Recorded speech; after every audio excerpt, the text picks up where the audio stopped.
क्योंकि वही हमारे जीवन में आनंद देता है और वही हमारे जीवन के अंदर शांति भी प्रदान करता है। वो परमेश्वर महान है, वो हमें संभालना जानता है।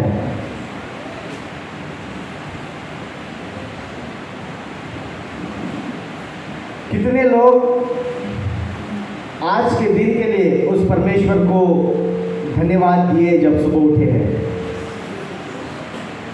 सभी ने दिया है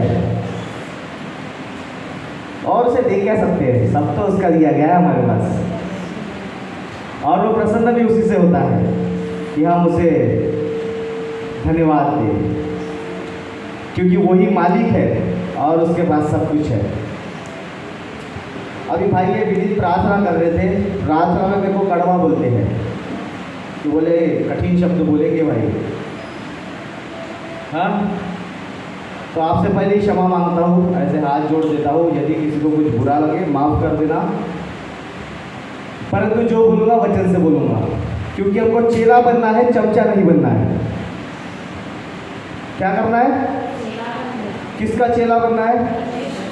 चमचे किसके होते हैं? मनुष्य के चमचे होते हैं जी, चेले यीशु मसीह के होते हैं और हमको चेला बनना है।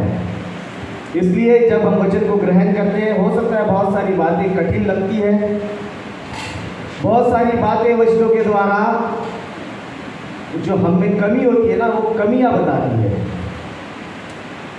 परंतु इन बातों को जब हम ग्रहण करते हैं, हमारा जीवन उसके द्वारा मजबूत बनता है। आत्मिक तौर पे, शारीरिक तौर पे भले ही ना बने, आत्मिक तौर पे जरूर मजबूत बनता है और हमको मजबूत प्रतिदिन बनना है। प्रतिदिन उस परमेश्वर के साथ हमको संगति करना है, प्रतिदिन उसकी हमको आराधना करना है, क्योंकि वही हमारा चरवाहा है और वो हमको चराना चाहता है। हालेलुया।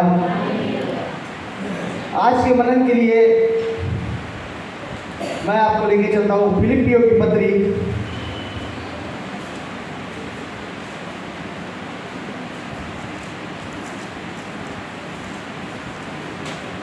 उसका दूसरा अध्याय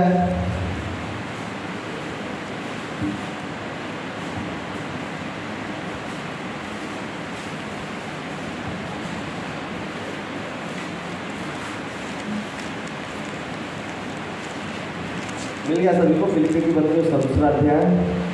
इन वचनों को और जाने के पहले क्या हम अंगीकार करें कि जो वचन हम सुन रहे हैं वो हमें याद रहे, हम भूले ना। अंगीकार करिए मेरे साथ। सर्वशक्तिमान परमेश्वर, तेरी उपस्थिति में आज तेरा वचन मेरे जीवन में 100 गुना फलों को लेकर आए। आज जो कुछ मैं सुनूं, मैं इसे अंदरूनी आंखों से ग्रहण करूं,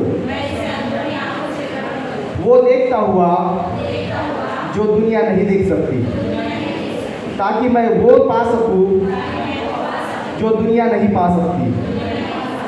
सर्वशक्तिमान परमेश्वर, आज तेरा आत्मा और तेरा वचन मुझे छुए, मेरे जीवन में उत्पत्ति करे उन चीज़ों को जिसके लिए मैं दुनिया से अलग किया गया हूँ। सर्वशक्तिमान परमेश्वर की आत्मा मेरी अगुवाई करे, ताकि मैं तेरे वचन पर चल सकूं। तेरा वचन मेरे हृदय में बसा रहे और मैं 100 गुना फलों को लेकर आऊँ। आज मेरा तेरे भवन में आना,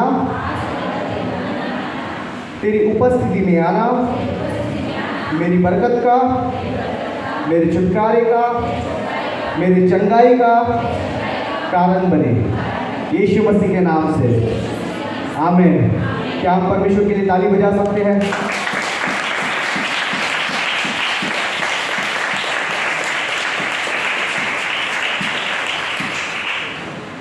हम जब भी परमेश्वर के लिए ताली बजाते हैं, हमारे हाथ जो है ऊपर होने चाहिए।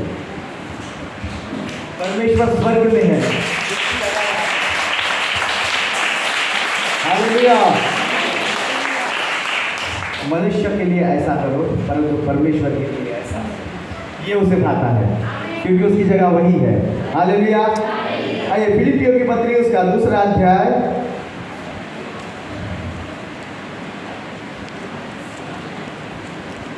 फिलिपियों की पत्री उसका 1 अध्याय उसके 27 वचन को कोई पढ़े।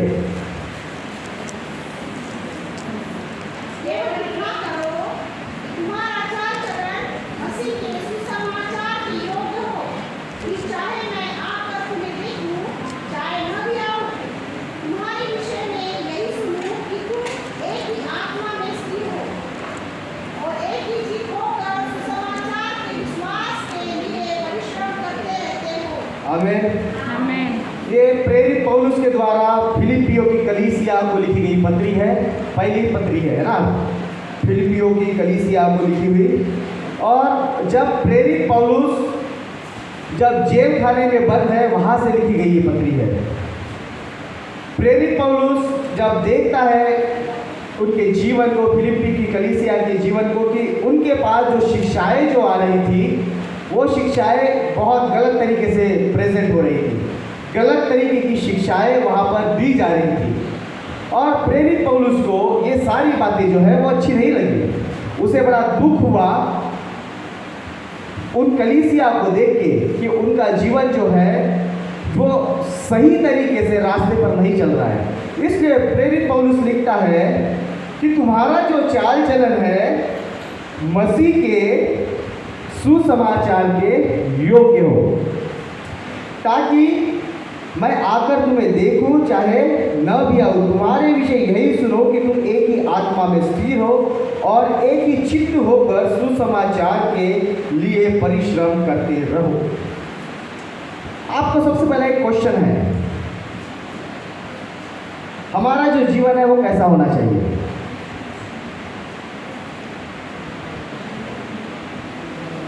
कैसा होना चाहिए हमारा जीवन?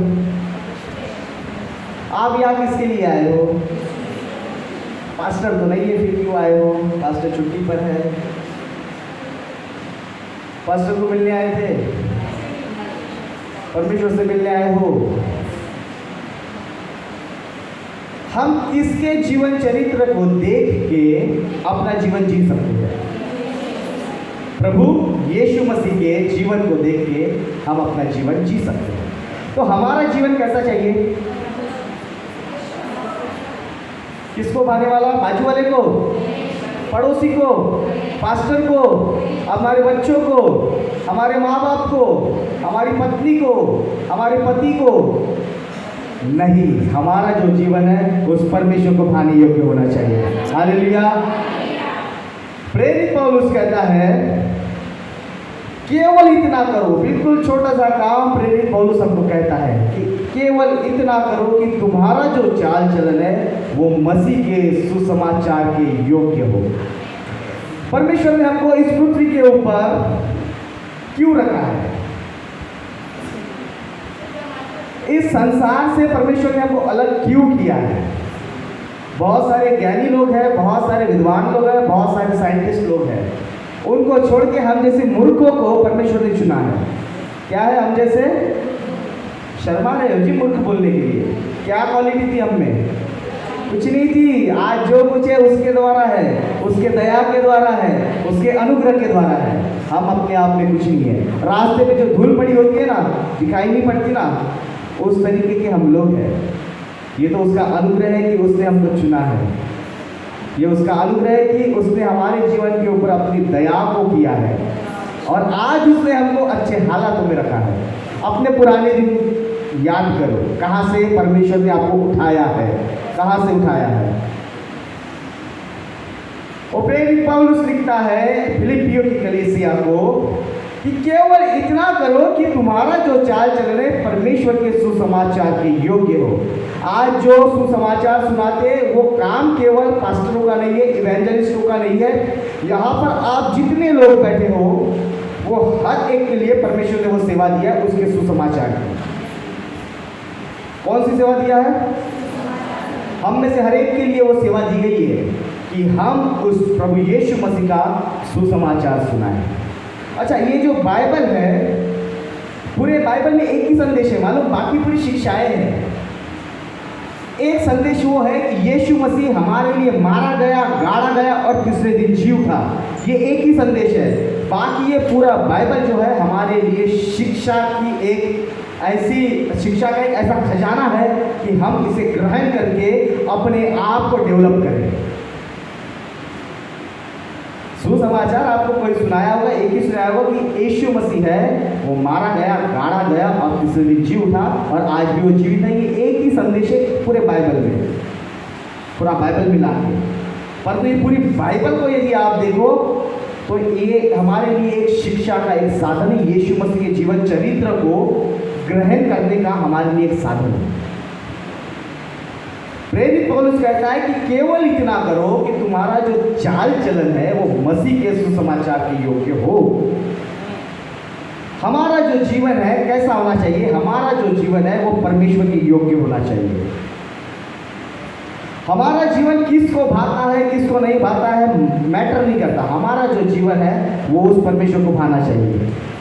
हमारा जीवन जब परमेश्वर को भाएगा, दुनिया के सारे लोगों को हमारा जीवन भाएगा, हमारा स्वभाव पसंद आएगा। पर उसके पहले हमारा जो स्वभाव है हमारे परमेश्वर को पसंद आना चाहिए।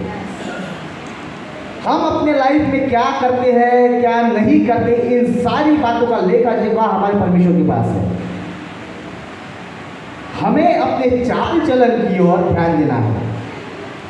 प्रेरित पौलुस लिखता है अपने चाल चलन की ओर ध्यान दो। हमें अपने चाल चलन की ओर ध्यान देना है। क्या पौलुस ने सिर्फ फिलिपियों की कलीसिया को ही पत्र लिखा है? हमारे लिए नहीं है क्या? हमारी चाल चलन क्या सही है? क्या हम बहुत सुधरे हुए लोग हैं? हम क्या बड़े सिद्ध हुए हुए लोग हैं? परमेश्वर को अब्राहम को परमेश्वर कहता है कि तू मेरी उपस्थिति में चल और सिद्ध होता जा। क्या अब्राहम सिद्ध नहीं था? पर फिर भी परमेश्वर अब्राहम को और अच्छा बनाना चाहता था। इसलिए अब्राहम के लिए परमेश्वर कहता है कि तू मेरी उपस्थिति में चल और सिद्ध होता जा। यहाँ बैठे हुए कितने लोग सिद्ध हैं? कितने लोग परिपूर्ण हैं? कितने लोगों का चाल चलन जो है वो सही है? कितने लोग अपने आप को यीशु के जैसा बनाने की कोशिश कर रहे हैं? है कोई ऐसा? पता है आपको, हम कलीसिया में जब आते हैं पूरे दूध बन के रहते हैं। क्या रहते हैं? बाहर जैसे जाते हैं ना पूरे दूध बन जाते हैं। हम किसी से कम नहीं। कई बार विश्वासियों की हालत देख के ऐसा लगता है कि अन्य जाति जो लोग हैं ना हमसे बहुत अच्छे हैं। बड़ी दुख की बात है, ऐसा बोल रहा हूँ, पर सच में रियलिटी यही है। आज जो काम मसीहों ने करना वो काम आज अन्य जाति लोग कर रहे हैं। हमारे पास यीशु मसीह का जीवन चरित्र है कि उसने जीवन कैसा जिया है। हमें अपना चाल चलन यीशु मसीह के जैसा बनाना है। कितने लोग आज अपने पड़ोसी से प्रेम करते हैं? कितने लोग हैं जो आज दूसरों को तुच्छ नहीं जानते हैं? कितने ऐसे लोग हैं जो अपने समान दूसरों से प्रेम करते हैं? या किसके लिए आए हो आप? किसके नाम से यहाँ आज आप बैठे हो?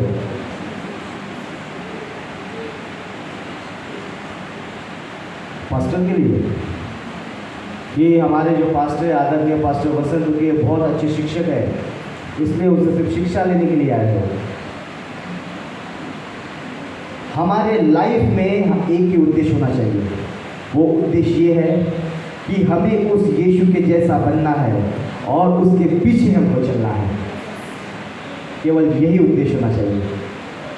प्रेरित पौलुस इसीलिए उस फिलिपियों की कलीसिया को लिखता है कि तुम्हारा जो चाल चलन है मसीह के सुसमाचार की योग्य रहे। आपको पता है आज हमारा अपना जीवन इतना कमजोर है कि हम जब दूसरों को सुसमाचार सुनाते हैं ना, लोग हमारी सुनना नहीं चाहते। क्यों? क्योंकि हम खुद ही परिपूर्ण नहीं है। लोग हमारी कमियों को देखते हैं, करके हमारी कमियों को देख के लोग प्रभु यीशु मसीह के सुसमाचार को ग्रहण करने के लिए आज तैयार नहीं है। लोग आज कहते हैं पहले तू बदल जा फिर मेरे को बदलना। क्या हमारे लिए ये बातें आशीर्वाद का कारण है या हमारा ऐसा जीवन दूसरों के लिए ठोकर का कारण है? क्या है?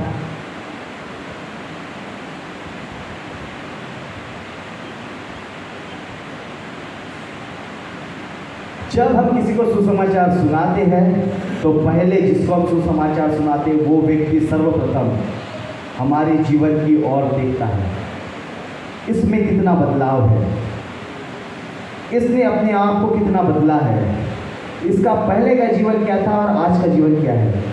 पहले लोग इन बातों को हमारे जीवन के द्वारा जांचेंगे और परखेंगे। यदि आपका जीवन सही है तो लोग आपके द्वारा प्रभु यीशु मसीह का सुसमाचार सुनेंगे, सिर्फ सुनेंगे नहीं, प्रभु यीशु मसीह को ग्रहण भी करेंगे। परंतु यदि हमारा ही जीवन सही नहीं है, आपको कोई भाव नहीं देगा, आपकी कोई नहीं सुनेगा।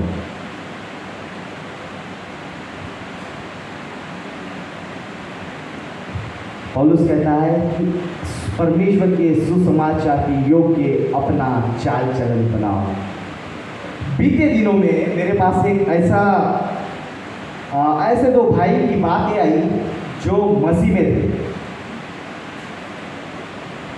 एक भाई शायद बचपने से मसीह परिवार में पड़ा। बताता हूँ ठोकर का कारण हम कैसा बनते हैं। एक भाई मसीह परिवार में छोटे से लेके बड़ा हुआ।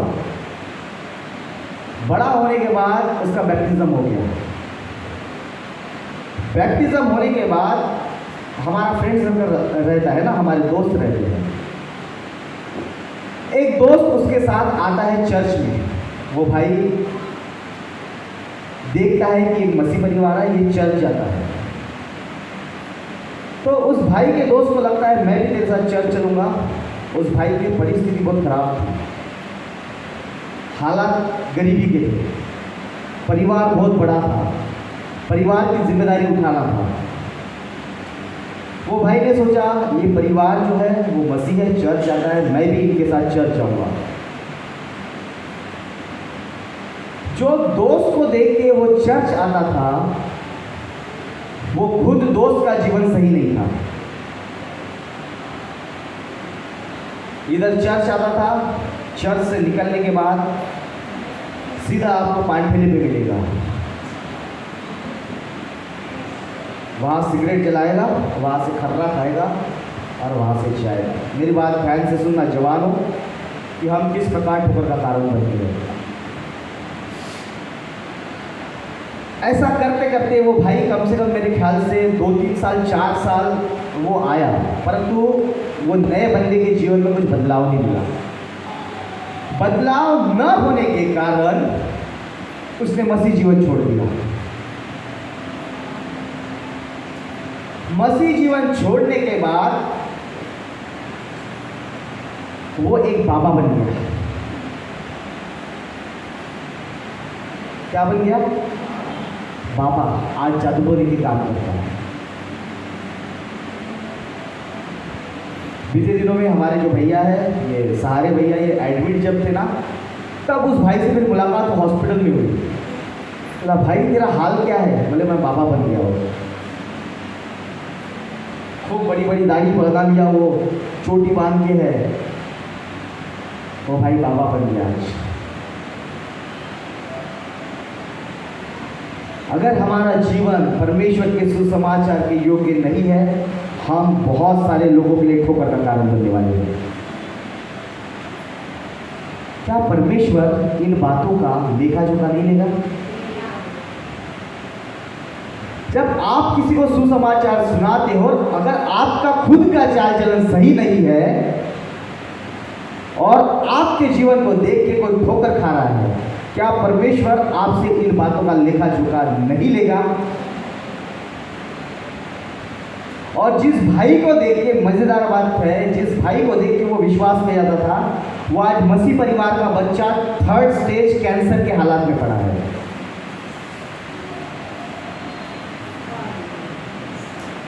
थर्ड स्टेज कैंसर के हालात में पड़ा है।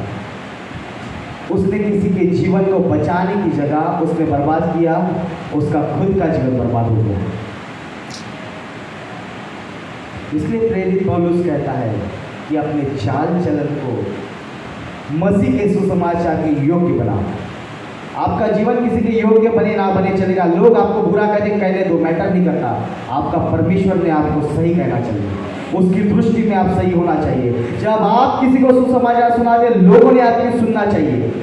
आपके जीवन को देख के लोगों ने अपना जीवन परमेश्वर के हाथ में देना चाहिए। ये सही सुसमाचार है। यदि आपका जीवन दूसरों के जीवन के लिए आशीष का कारण नहीं बनता, आपको इसका भुगतान भुगतना है। कितने लोगों के आधार कार्ड बने? आधार कार्ड कितने लोगों के बने? हाँ, और पैन कार्ड? हाथ तो उठाओ, शर्मानी पूरे नहीं मांगती पैन कार्ड आपका, कोई लोन वोन नहीं निकालेंगे आपके नाम पे। बताओ तो, सबके बने Aadhaar card, PAN card, ration card, सबका बना है। मजेदार बात यह है, यदि आपका उद्धार का कार्ड नहीं बनाया ना, तो आप स्वर्ग में नहीं जा पाओगे। और आपका उद्धार का कार्ड प्रमाणित करता है आपका स्वभाव, आपका चाल चलन, आपका लोगों के साथ व्यवहार, वो प्रमाणित करता है कि आपका उद्धार का कार्ड बना है। अभी बताओ कितनों के उद्धार के कार्ड बने हैं? रेशन कार्ड, पैन कार्ड सब हो गए। कितनों के उद्धार के कार्ड बने? अभी हाथ उठाओ। किसी को भी भरोसा नहीं है कि सच में हमने उद्धार पाया है ना? एक का भी हाथ ऊपर नहीं है। वो बहन उठा रही है हाथ, आगे वाले भी हाथ उठा रहे, अभी पीछे वाले उठाएंगे। पहले मैं उठाता हूँ, फिर देखो। हाँ, वो देखो, वो आगे हाथ उठाए, अभी धीरे धीरे सबके हाथ उठेंगे। मजेदार बात यह है कि इस पृथ्वी के ऊपर रहते हुए हम इस संसार के ना, इस संसार के सदृश ना बने। संसार की ओर अपने ध्यान को ना लगाए, अपना जो ध्यान है उस परमेश्वर की ओर लगाए। जब अपने ध्यान को आप उस परमेश्वर की ओर लगाओगे, आपका चाल चलन बदल जाएगा, आपकी काया वो परमेश्वर बदल देगा, आपके स्वभाव को बदल देगा, आपका जीवन चरित्र को बदल देगा। परंतु उसके लिए आपको अपने ध्यान को उस परमेश्वर की ओर लगाना पड़ेगा। बाकी सब मोह माया है। नंगे आए थे नंगे ही जाएंगे, साथ में कुछ नहीं लेके जाएंगे। परंतु जब इस पृथ्वी के ऊपर हम पाए जा रहे हैं, हम दूसरों के जीवन के लिए आशीष का कारण बन सके, इस कदर अपने जीवन को जिए। इस पृथ्वी के ऊपर आपको कौन क्या देता है, क्या नहीं देता है, ध्यान मत दो।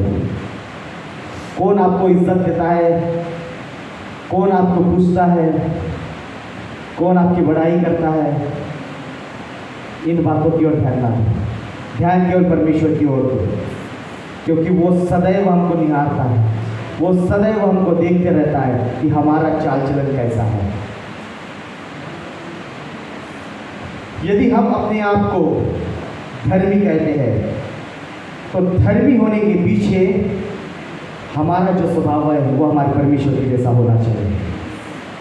पौलुस लिखता है फिलिपियों 2:5 में, जैसा मसीह यीशु का स्वभाव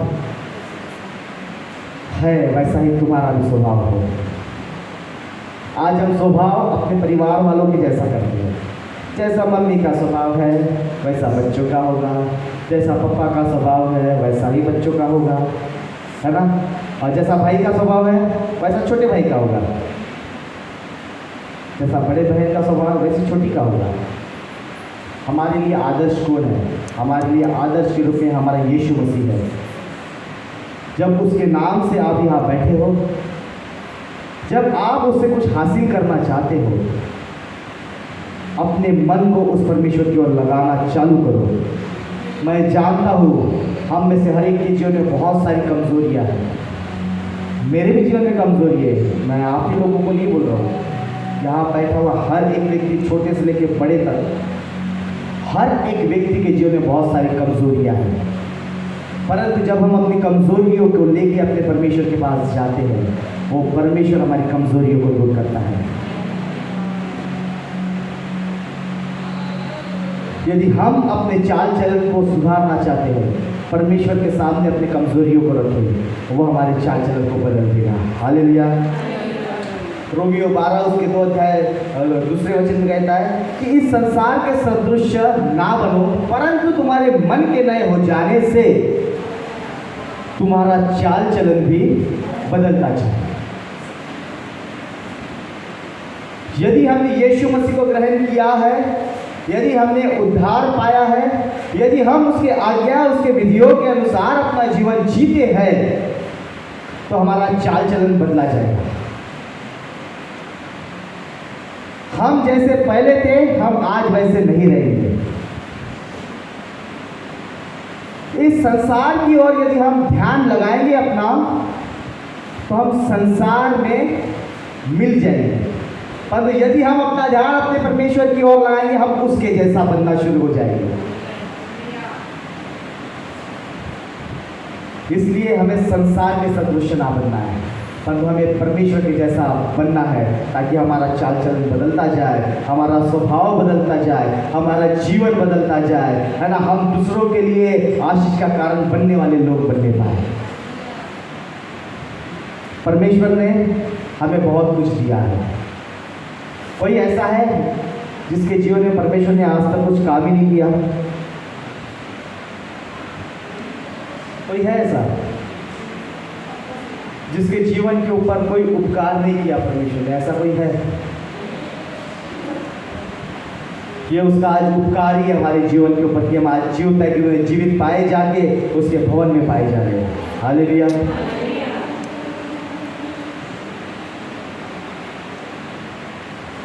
पौलुस जब हमें लिखता है कि अपने चाल चलन को परमेश्वर के सुसमाचार के योग्य बनाओ, तो अपने आंखों के सामने एक ही आपकी चीज होना चाहिए, वो है यीशु मसीह का कैरेक्टर। यीशु मसीह ने जीवन कैसा जिया? क्या यीशु मसीह ने किसी को तुच्छ जाना? क्या यीशु मसीह गरीबों के घर में नहीं जाता था? पहले तो गरीबों की सूझी लेता है। हाँ,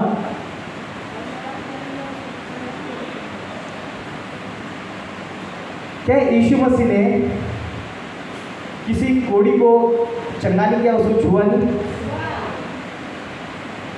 आज कोई थोड़ा सा कमजोर व्यक्ति यदि हमारे बाजू में बैठे तो हम क्यों ऐसा सरकने लग जाते हैं? चलो दूर साइड। हाँ,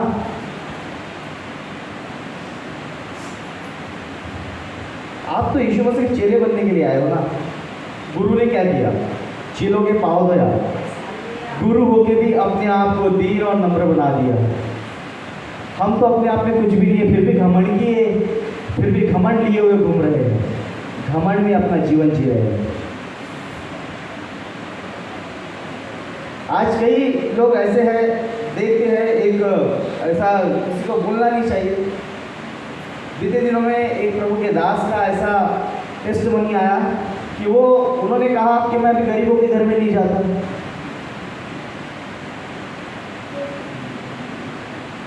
जिनके घर छोटे हैं, जो टीनों के घर में रहते हैं, झोपड़ियां हैं, उनके घर में नहीं जाता, क्योंकि झुक के जाना पड़ता है, गर्म होता है। इन्हीं गरीब लोगों ने तो तेरे को अमीर बनाया था भाई।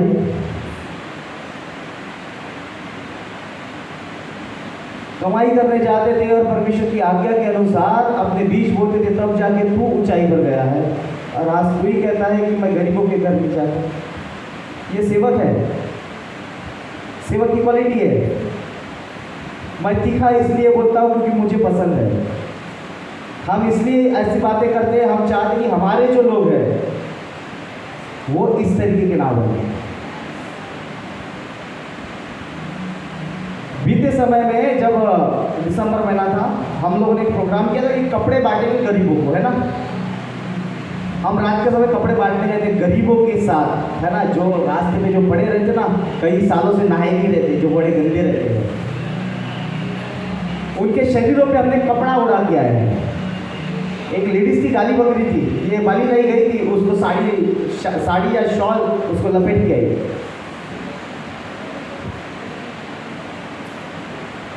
मसीह जीवन यदि जी रहे हो, दीन और नम्रता के साथ जीवन जियो, तो सही तरीके से जीवन जी रहे हो, नहीं तो ढोंग कर रहे हो आप। मसीह जीवन में यीशु मसीह के जीवन को हम देखते हैं, वो गुरु होके भी उसने अपने आप को नम्र बनाया।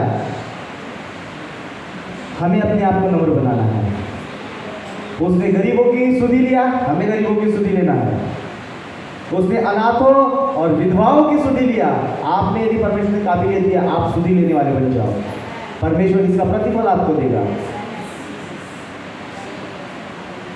आप किसके पीछे चल रहे हो? इस संसार के सदृश ना बनो। कई बार परमेश्वर जब आपके लाइफ में ना कुछ प्रॉब्लम्स देगा ना, डरना मत, घबराना मत उन चीज़ों को देख के। वो आपको मजबूत बनाने के लिए देता है। वो आपको मजबूत बनाएगा उन बातों से। यीशु मसीह के जीवन को हम जब देखते हैं, यीशु मसीह को लोगों ने बहुत कुछ कहा, बहुत सताया उसे। किसी ने उसे पेटू कहा, किसी ने उसे पियक्कड़ कहा, किसी ने उसे कहा कि तू व्यभिचार से जन्मा हुआ व्यक्ति है, किसी ने उसे कहा बाल जबूर कहा, किसी ने उसको गाली बका। पतरस लिखता है अपनी पत्री में कि जब वो जाता था लोग उसे गाली देते थे, परंतु उसने गाली के बदले गाली नहीं दिया। वो परमेश्वर का पुत्र होकर भी अपने आप को इतना नम्र करता है। हम मनुष्य के होने के नाते हम अपने आप में कितना घमंडी जीवन जी रहे हैं। आप यदि किसी को सुसमाचार सुनाओगे, लोग सुनना नहीं चाहेंगे। सबसे पहले अपने जीवन के ऊपर काम करना शुरू करो। जब हम अपने आप को दीन और नम्र करके परमेश्वर के करीब जाएंगे, परमेश्वर अपनी आत्मा से हमें भरेगा और उसका पवित्र आत्मा को गाइड करेगा किस प्रकार का जीवन हमको जीना है। हम लोगों को तुच्छ जानना छोड़ देंगे, लोगों से प्रेम करने वाले बनेंगे। पौलुस अपनी पत्री में लिखता है कुरिन्थियों को कि यदि मैं प्रेम ना रखूं तो मैं कुछ भी नहीं हूं। मैं ठनठना दो पितल और झंझनाती झांझ हूं। हमारे जीवन के अंदर का प्रेम कहाँ गया? हम एक कलीसिया में बैठते हैं परंतु एक दूसरे से बात नहीं करते। ये कौन सा स्वभाव है? कौन से यीशु की आप आराधना करते, कौन से यीशु के लिए आप इस कलीसिया में आते हो? आपका जीवन जो है यीशु मसीह के नाई होना चाहिए। उसने लोगों को माफ किया, आप माफ करो। उसने किसी को भी उल्टा जवाब नहीं दिया, सहने वाले बन जाओ। उसने उस कलवरी क्रूस के ऊपर बहुत सारे दुख सहने के बाद भी उसने उन लोगों को माफ करने के लिए अपने पिता से प्रार्थना की। आज हमें कोई एक बात बोले, उसके पीछे हम 10 बातें बोलते हैं, हमको सहन नहीं होता। हमें सहन नहीं होता, इसीलिए कोई आपके द्वारा आत्माएं आज परमेश्वर के राज्य में नहीं आ रही है। यही मेन कारण है, क्योंकि हमारा जो जीवन है सुसमाचार के योग्य है ही नहीं। हम जिस एरिया में रहते हैं, हमारी एक गवाही होनी चाहिए कि हम झगड़ालू नहीं है। सबसे पहली बात, हमारे आस पड़ोस के लोग हमारी गवाही देना चाहिए। हमारे आस पड़ोस के लोगों ने हमारे लिए अच्छी बातें कहनी चाहिए। हमारे आस पड़ोस के लोग जब हमारे जीवन को देखते हैं, उन्हें कुछ ना कुछ नया हमारे जीवन में मिलना चाहिए। जब आपके जीवन में उन्हें कुछ अलग मिलेगा, नया मिलेगा, लोग समझ जाएंगे कि जहाँ जा रहे हैं सही जगह पे जा रहे हैं, इनका परमेश्वर जीवित है, इनके जीवन को बदला है। यदि आप मसीह जीवन में रह के अपने जीवन को आज तक नहीं बदल पाए हो, इसका मतलब ये है कि आज भी आपने उद्धार को नहीं पाया है।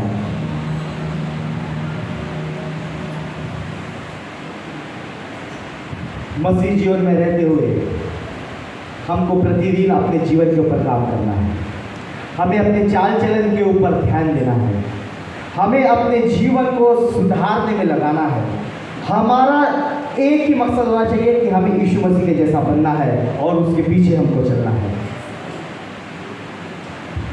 यीशु मसीह को बहुत सारे लोगों ने बहुत भला बुरा कहा, उसने कभी किसी को कुछ नहीं कहा। आप क्यों कहते हो? क्योंकि आप में वो संयम नहीं है, आप में वो धैर्य नहीं है, आप में वो सहनशीलता नहीं है।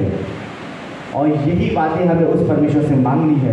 वो देने वाला विश्वासियों के पिता है।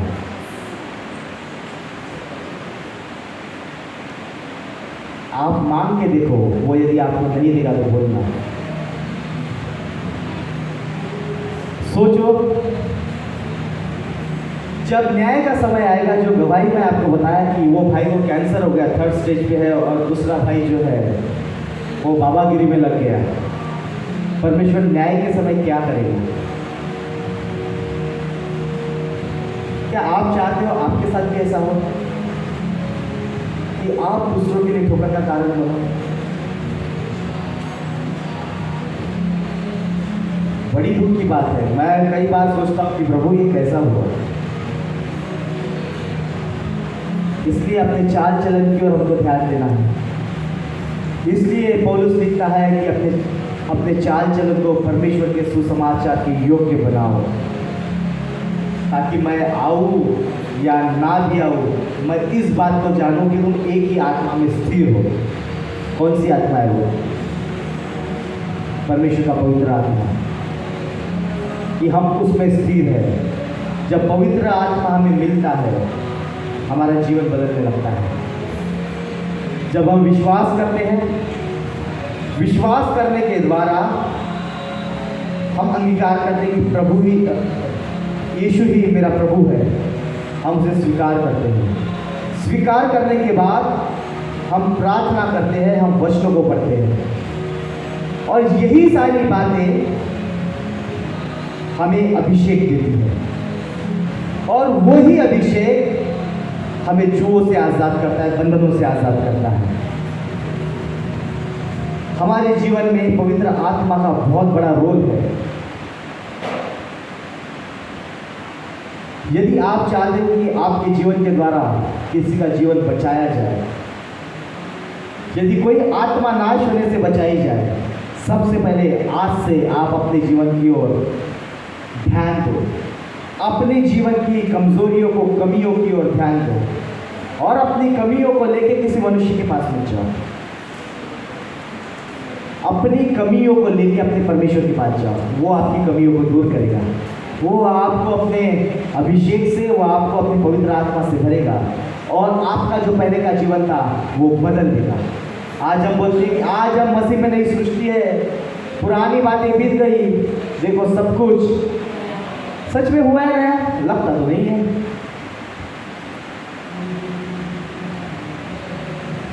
लगता तो नहीं है कि कुछ नया हुआ, क्योंकि नया यदि होता तो आपके जीवन के द्वारा दूसरे लोग आशीर्वादित होते।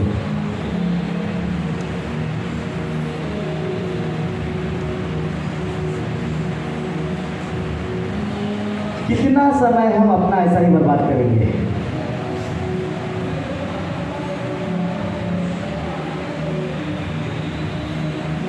जब हम उद्धार पाते हैं ना, सच में हमारा जीवन बदलता है। जक्कई के जीवन को आप लोग में से कितने लोग जानते हैं? जक्कई, उसने ना सिर्फ यीशु मसीह को देखने की चाह रखा, क्या रखा? सिर्फ उसको यीशु मसीह को देखना था, और देखने के लिए वो एक गुलर के पेड़ के ऊपर चढ़ गया। गुलर के पेड़ के ऊपर चढ़ने के बाद वो यीशु मसीह को देखता है, और यीशु मसीह की नज़र भी उस गुलर के पेड़ के ऊपर, जक्कई के ऊपर जाती है। यीशु मसीह जक्कई को बोलते हैं, हे जक्कई, चल झट उतर आ, आज मुझे तेरे घर आना है। और जब जक्कई के घर में यीशु मसीह गए, तब से उसका जीवन बदल गया। सेम नहीं रहा वो। हमारे जीवन में भी यीशु मसीह आया, पर हमारा जीवन क्यों नहीं बदल रहा है? वही पुराना स्वभाव कहीं ना कहीं आज भी हमारे जीवन में पाया जाता है। वही लोगों को हम हर्ट करने वाली बातें करते हैं, वही लोगों को हम कम आंकने में लग जाते हैं, वही लोगों को हम अपने जैसा नहीं समझते हैं, लोगों को हम तुच्छ समझते हैं।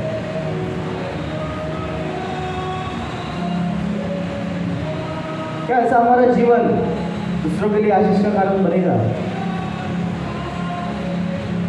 पहले हम शराबी थे, पहले हम बहुत सारे व्यसन करते थे। मैं नहीं कर रहा तो बता रहा, मैं तो बोलेंगे मैं करता था, मैंने कभी नहीं किया। पहले हमारा जीवन क्या था?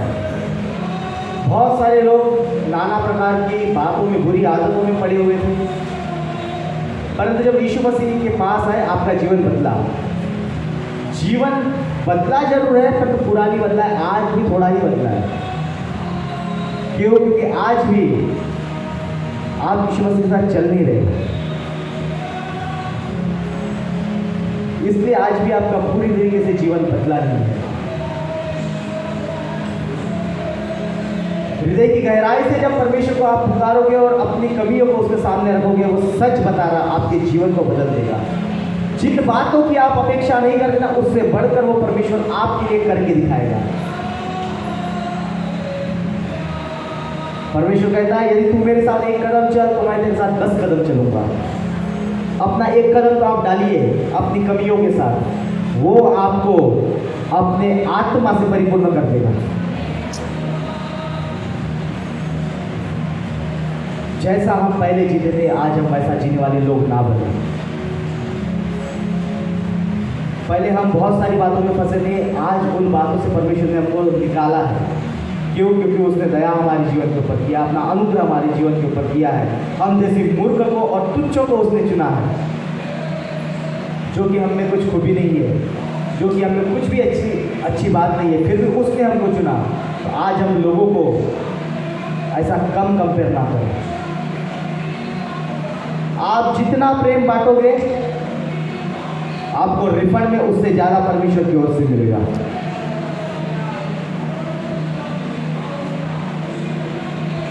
यदि आप लोगों की गलतियों को दोहराओगे, इंसान बनाई गलतियों के लिए। सबसे पहली बात,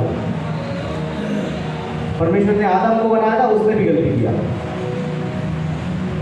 परमेश्वर ने हमको भी बनाया, हमसे भी बहुत सारी गलतियां होती है, परंतु गलतियों को दोहरा के कोई मतलब नहीं। परमेश्वर ने मसीह जीवन हमें इसलिए दिया है कि लोगों की गलतियों को हम दबा दें। नया स्वभाव ये है कि हम दूसरों की गलतियों को उछाले नहीं, परंतु उन बातों को दफन कर दें। ये नया स्वभाव है। नया स्वभाव ये है कि कोई हमको कुछ कह रहा है, उसका हम उल्टा जवाब नहीं देते। ये नया स्वभाव है। कोई हमको गरीब दिख रहा है और हम उसकी मदद करें, ये नया स्वभाव है। कोई गलती कर रहा है और उस गलती में भी हम उसको माफ कर रहे हैं, ये नया स्वभाव है।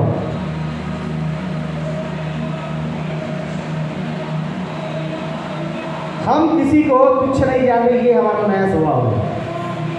हम कमजोरों के साथ उठना बैठना करें, ये नया स्वभाव है।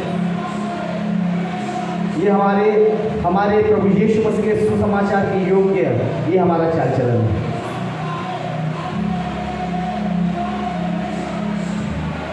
यदि हम अपने जीवन में घमंड में जिएंगे, सच बताता हूँ कि वचन कहता है कि परमेश्वर जो अभिमानियों का सामना करता है, तो दीनों के ऊपर अनुग्रह करता है।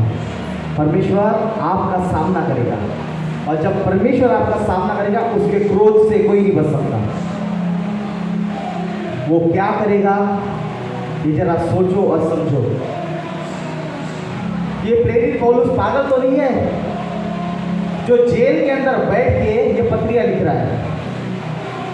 पागल है? ये पागल है, परंतु ये अपने परमेश्वर के लिए पागल है। सच में पागल है, क्योंकि बाइबल बता दीजिए, पौलुस और सिलास जब बंदी गृह में बंद किए गए थे ना, वहां भी ये पागल लोग शांत नहीं थे। वहां भी ये लोग परमेश्वर की आराधना कर रहे थे। ये परमेश्वर के लिए पागल लोग करके आज इनके द्वारा, इन पत्रियों के द्वारा हमें यीशु मसीह के जीवन चरित्र को सीखने के लिए हमें मिलता है। पागल यदि बनना है, परमेश्वर के लिए पागल हो, वो आपकी डूबती हुई नैया को किनारा दे देगा। जिन बातों की आप अपेक्षा नहीं करते ना, वो बातें आपके लिए वो करके रख देगा। जक्कई ने सिर्फ इच्छा जताया था कि मुझे यीशु मसीह को देखना है, यीशु मसीह उसे मिले। यीशु मसीह जब उसे मिले, उसके घर गए। घर जाने के बाद जक्कई का जीवन सेफ ना रहा। उसने पहले जितने लोगों से लिया था ना उल्टा सीधा, ज़्यादा वसूला था, डबल लौटाया। आपके लिए क्या है? आपने जिन लोगों को आज तक दुख दिया ना, जिन लोगों को आपने आज तक सताया ना, उन्हें जाके आप माफ़ी मांगो, ये आपके लिए है। परमेश्वर आपको इसका प्रतिफल देगा। जितनों को आपने तुच्छ जाना ना, उससे प्रेम करें, उससे गले लगे। ये आपके लिए परमेश्वर का प्रेम है। आप परमेश्वर से बहुत सारी अपेक्षाएं रखते हो, परंतु आप परमेश्वर को क्या देते हो?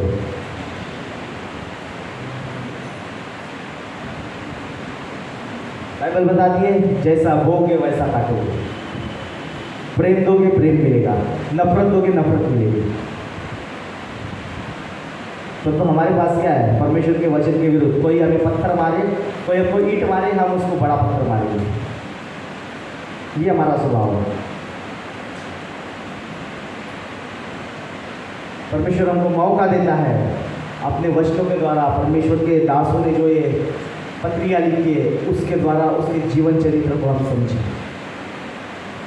यदि आपके पास परमेश्वर का बहुत सारा ज्ञान है, आपका ज्ञान किसी काम का नहीं है यदि आपके जीवन में प्रेम नहीं है। यदि आपको इस बाइबल में से 100 वचन यदि याद है, परमेश्वर के दासों के द्वारा सुनाए गए 50 ऐसे मैसेजेस हैं जो आपके माइंड में है, परंतु आपके जीवन के अंदर आप उसे लागू नहीं करते, सब कुछ व्यर्थ है। आप अपने ज्ञान के आधार पर स्वर्ग में नहीं पहुंचोगे। कितनों को लगता है कि आपके पास ज्ञान है, उस ज्ञान के आधार पे आप स्वर्ग में उठा लिए जाओगे?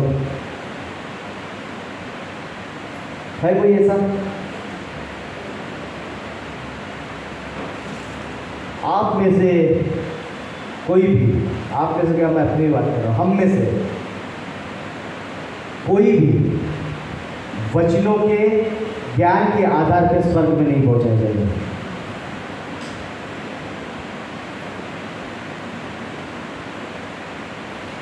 स्वर्ग में वो व्यक्ति पहुंचाया जाएगा जिसने अपने आप को तैयार करके रखा है, जिसने अपने आप का जीवन यीशु मसीह के जैसा जीना शुरू किया है।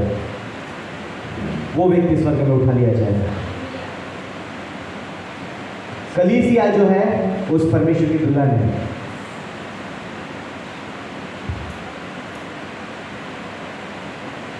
शादी जब होती है तो एक दुल्हन दूल्हे के लिए कैसी जाती है?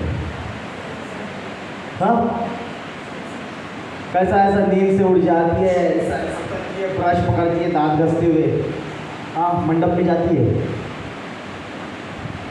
कि वहीं जाके मैं दूल्हे के सामने तैयारी कर लूँगी, वो गुंथे हुए बाल वही सवार लूँगी। ऐसी करती है कोई दुल्हन? दुल्हन दूल्हे के लिए कैसी जाती है? सज के और संवर के। उसे जितना सुंदर दिखना है, दिखना आ सकता, उतनी सुंदर बन के दुल्हन दूल्हे के लिए जाती है। और कलीसिया उस परमेश्वर की दुल्हन है। और आज जब हम इस पृथ्वी के ऊपर हैं, हम उसके लिए तैयार होने वाले बने। लेडीज लोग, रात में क्रीम पाउडर मेकअप करके मत सोना, सजना संवरना है बोला तो बोलेंगे आज के वचन में हम सुन के आए कि हमको सजना और संवरना है, दुल्हन बन के रहना है, तो खूब मेकअप करेंगे और रात में सोएंगे। ऐसा सजना संवरना नहीं है जी। मैं जो सच में ये ऐसा मैं वचन बता रहा था, नए लोग थे, यही बात बोला कि परमेश्वर जब आएगा अपने दुल्हन को उठा ले जाएगा, पर उसके लिए हमको सजना संवरना है। तो वहाँ बैठे हुए लोग ना एक दूसरे की तरफ देख रहे थे, ये क्या बता रहे, सजना और संवरना है। मैं समझ गया उनके इशारे। मैं बोला आपको क्रीम पाउडर वो लाली वाली लगा के सजना संवरना नहीं है, इन वचनों के द्वारा सजना और संवरना है और अपने आप को तैयार करना है। दूल्हे के लिए दुल्हन तैयार होके जाती है और कलीसिया उस परमेश्वर की दुल्हन है। हमको तैयार होना है, तब वो दूल्हा हमें उठा ले जाएगा। जो तैयार नहीं वो जाएगा नहीं, जो तैयार है वो दूल्हे के साथ जाएगा। कितने लोग तैयार हैं? कितनों के उद्धार के कार्ड बने हैं, कितनों ने अपना जीवन बदला है, कितनी मसीह में नई सृष्टि बन गए हैं, कितनों ने अपना चाल चलन यीशु मसीह के जैसा बनाया है, कितनों ने अपना चाल चलन उसके सुसमाचार के योग्य बना के रखा है। ये बातें आपका स्वभाव प्रमाणित करता है कि आपका उद्धार कार्ड बना है कि नहीं बना है। परमेश्वर प्रतिदिन हमें मौका देता है, प्रतिदिन। परमेश्वर कभी नहीं छोड़ता। परमेश्वर हमसे एक मांग करता है कि हम उसे पुकारने वाले बने, ताकि जितनी भी कमियां रहे उन कमियों को परमेश्वर हमारे जीवन से दूर करे। देखो, मसीह जीवन थोड़ा डेंजर है, थोड़ा कठिन है। दो मार्ग है ना, एक सकरा मार्ग और एक चौड़ा मार्ग। सकरा मार्ग बोले तो छोटा वाला और चौड़ा बोले तो बड़ा वाला। बड़े रास्ते से जाने के लिए बड़ा मजा आता है ना, वो क्योंकि वो थोड़ा आसान है, परंतु वो मार्ग विनाश की ओर लेके जाता है। जो सकरा जो मार्ग है उस पे चलना थोड़ा कठिन है, परंतु वो अनंत काल के जीवन की ओर लेके जाता है। हमें कौन से मार्ग पर चलना है? हमें कौन से मार्ग पर चलना है? सकरा या चौड़ा?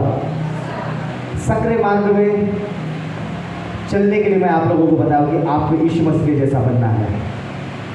दूसरों के गुनाहों को माफ करना है, दूसरों को आपको तुच्छ नहीं जानना है, गरीबों के साथ स्पेशली आपको संगति करना है, दीन दुखियों के साथ आपको संगति करना है। ये मसीह का प्रेम है। और पौलुस वही बताता है, यदि मैं प्रेम ना रखूं तो मैं कुछ भी नहीं हूँ। इसलिए आपको बोला, यदि आपके पास बहुत सारा ज्ञान है यीशु मसीह के वचन का और आपके जीवन में प्रेम नहीं है तो आप खाली हो। क्या हो? कितने लोग भरे हैं?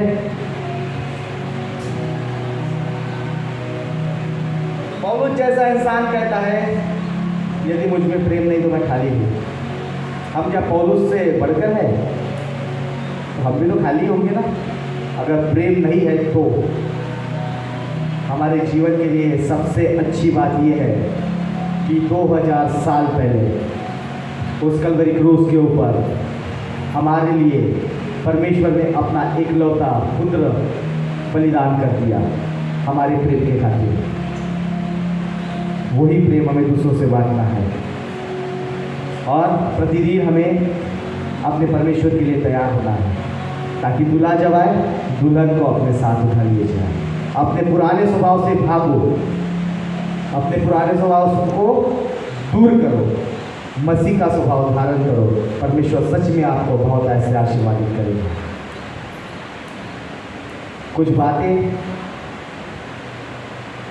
यदि आपको बुरी लगी है उसके लिए आपको मैं माफ़ी मांगता हूँ, परंतु जिस कदर यीशु मसीह जिया है, यदि उस कदर हम नहीं जीते हैं, हमारा यहाँ पर बैठना व्यर्थ है।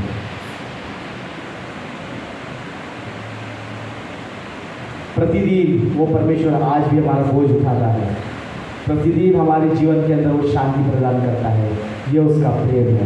इसलिए हम भी दूसरों से प्रेम करने वाले बने और अपना चाल चलन सुधारें, ताकि हम दूसरों के लिए ठोकर का कारण नहीं परंतु आशीर्वाद का कारण बन सके। परमेश्वर आपको इन वचनों के द्वारा आशीर्वादित करे। एक